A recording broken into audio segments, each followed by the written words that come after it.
আসসালামু আলাইকুম এভরিওয়ান। আশা করি সবাই ভালো আছো প্রিয় শিক্ষার্থীরা। বড়ের পাখি আইডিয়াল স্কুল গোপালগঞ্জ গোপীনাথপুর স্কুলের ইংরেজি সহকারী শিক্ষক আমি শরীফুল ইসলাম। সকলকে জানাচ্ছি শুভেচ্ছা ও আমার সালাম। আসসালামু আলাইকুম।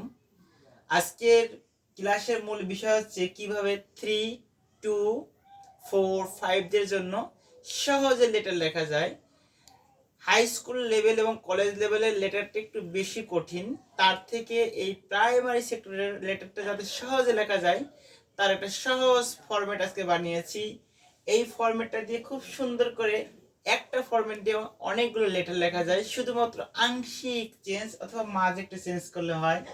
চলো শুরু করা যাক। আমি দেখিয়ে দেবো ঠিক এইভাবে লেটারটা লেখা যাবে। প্রথমে লিখতে হবে, যেদিকে লিখতে হবে সেই তারিখ, সেই মাসের নাম, সেই সাল। তারপরে লিখতে হবে যদি প্রশ্ন কোনো স্থান উল্লেখ থাকে তাহলে সেই স্থান ব্যবহার করতে হবে, অন্যথায় নিজের একটা স্থান ধরে দিলে হয়। যেমন আমি আমার স্থান ধরেছি, আমার ঠিকানা গোপালগঞ্জ গোপীনাথপুর। তার নিচে লিখতে হয় একটা বন্ধুর নাম। যদি প্রশ্ন কোনো বন্ধুর নাম থেকে, যেমন এরকম থাকতে পারে, suppose your Suman, your friends Karim. সেক্ষেত্রে মনে করতে হবে তুমি সুমন এবং তোমার বন্ধু হচ্ছে করিম, তাহলে তোমার নাম থেকে কি ধরে নিতে হবে? সুমন। ইউর ফ্রেন্ডস, তোমার বন্ধু কি হয়? করিম। সেক্ষেত্রে করিম বা সুমন বা মামুন যে নাম থাকে সে নাম দিতে হবে। অন্যথায় যদি প্রশ্ন করে নাম না থাকে সেক্ষেত্রে ইউর ফ্রেন্ড লেখা থাকে, যদি শুধু প্রশ্নের মধ্যে কোথাও ইউর ফ্রেন্ড, সেক্ষেত্রে তুমি তোমার যে কোনো বন্ধুর নাম লিখতে পারবে। আর প্রশ্নে যদি কোনো বন্ধুর নাম সরাসরি উল্লেখ থাকে সেই নামটা দিতে হবে। আর প্রশ্নে কোনো বন্ধুর নাম না থাকলে শুধু ইউর ফ্রেন্ড উল্লেখ থাকে, তাহলে তোমরা যে কোনো বন্ধুর নাম দিতে পারবে। এরপর লিখতে হবে I hope you are well, আমি আশা করি তুমি ভালো আছো। আই রিসিভড ইউর লেটার, আমি তোমার চিঠি পত্র বা চিঠি পেয়েছি। ইয়েস্টার ডে, গতকাল। আমি গতকাল তোমার চিঠি পেয়েছি। I am very glad to receive your letter, তোমার পত্রটি পেয়ে আমি খুব আনন্দিত বা খুব খুশি হয়েছি।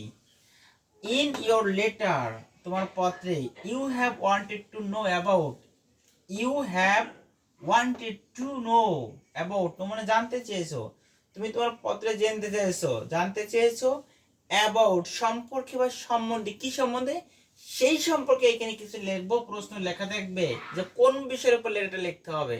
আর আমরা তো আমাদের স্কুলে ক্লাসে এগুলো শিখিয়ে দেবো কোন বিষয়গুলো পড়তে হবে। এরপরে মূল বডিটা লেখার পর লিখতে হবে নো মোর টুডে, আজ আর নয়।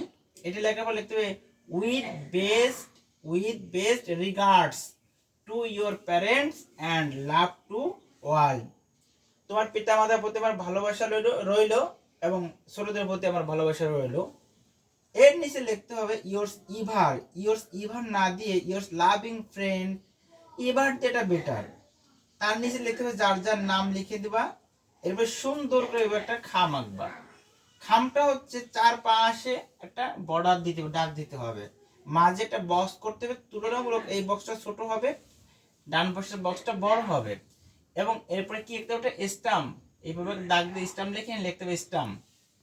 টুতে হচ্ছে বন্ধুর নাম এবং বন্ধুর ঠিকানা, আর ফরমে হচ্ছে যার যার নাম আর যে লিখছে তার ঠিকানা এবং তার নাম।